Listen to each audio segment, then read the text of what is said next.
Today I'm going to show you what to do if you have a queen in a test tube and it's starting to look like this.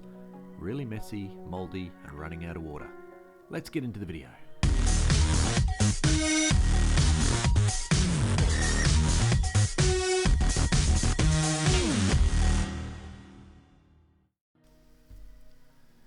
So, do you have a queen like this?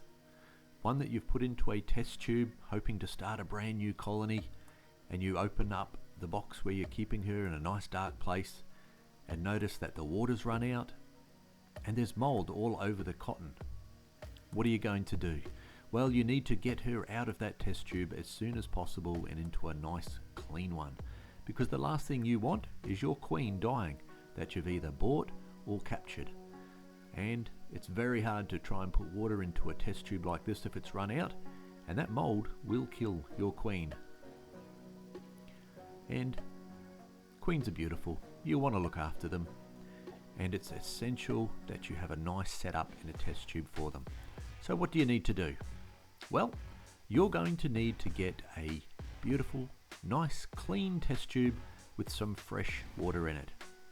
Now for the water I use bottled water because I like to make sure that it is nice and clean and doesn't have anything nasty or nasty chemicals in it, and I fill it up halfway. Then there's a piece of cotton in the middle which I plug up just to make sure that water does not flood the area where your queen will live. And then you want to plug the end up with another piece of cotton like so. Well, now it's time to transfer your queen over. So you're going to need to open up the old test tube like so and get it ready to transfer into the new test tube that you have set up. Now this can be quite a tricky thing to do. They don't always go over very nicely and easily, and if you do have workers or brood, that can be really tricky as well. There are a couple of different tricks that you can use, and one of those tricks is exposing the old test tube to light. So don't put it in the sunshine because she'll heat up and get too hot, but just in normal light inside, and then cover the new test tube with something to keep it nice and dark, and hopefully she'll make her way over to the new test tube. Now again, sometimes that doesn't work and it is a little hard, so you can try and encourage her.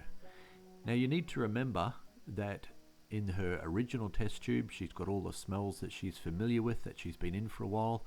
The new test tube smells very different, and she may be very cautious to make her way over to that. As you can see here, very timid, just sensing with her antennae what's over into this new test tube. Will she go? Come on, you can do it. You can do it. Come on. What a beautiful Camponotus queen this is. Banded sugar ant or Camponotus consobranus.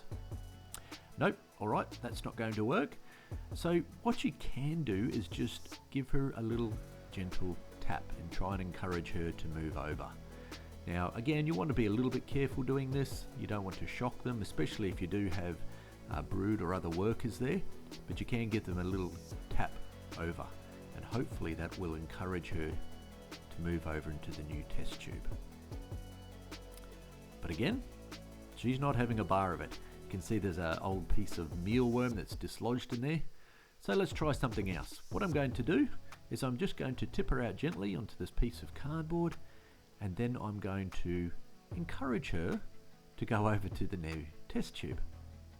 Now it will really depend on what species you've got here. You wouldn't want to do this with some species. It can be a little bit dangerous having them running around, but with this beautiful Camponotus queen, it's not a problem at all.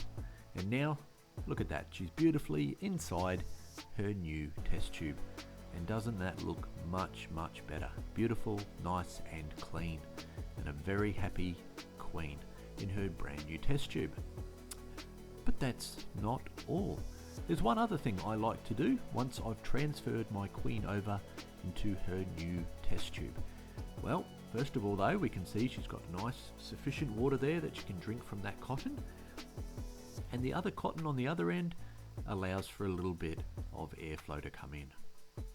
Now once I have my queen set up like this, there's something extra that I do. Do you know what it is? She's had a hard life. Let's reward her. So I'm going to give her a little piece of baking paper here, and I've just put a little drop of sugar water on it as well. So this is a nice little reward for the queen as she goes over into her new test tube. Want to definitely reward her.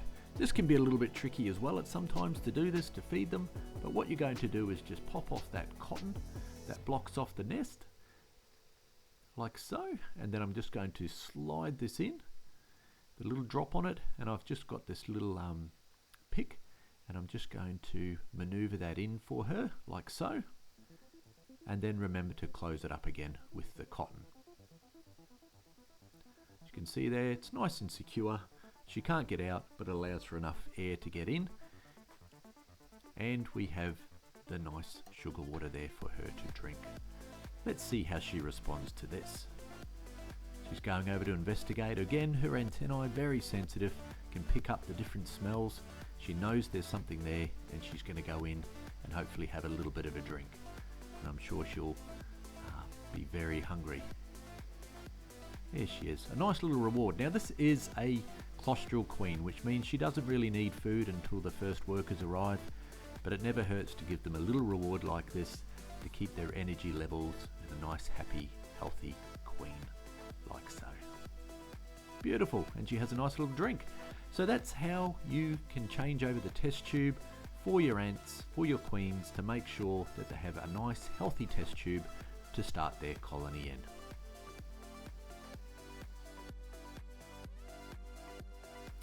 Well, a huge thank you to my wonderful Patreons. Thank you, Acito Gordo 25, Gordon C, Ant Nation, The Dragon Bloom, Scooter 213, Serena, and Terry S. I really appreciate your wonderful support. For as little as $1 a month, you can support the channel and you'll get early access to videos, behind the scenes information, and plenty of other perks on different levels as well. So I really appreciate your support. Thank you very much. Well, please subscribe to the channel if you haven't already. I really appreciate the wonderful support. There's a video there recommended for you that you might like, and I've picked one that I think you might really enjoy as well. As always, happy ant keeping.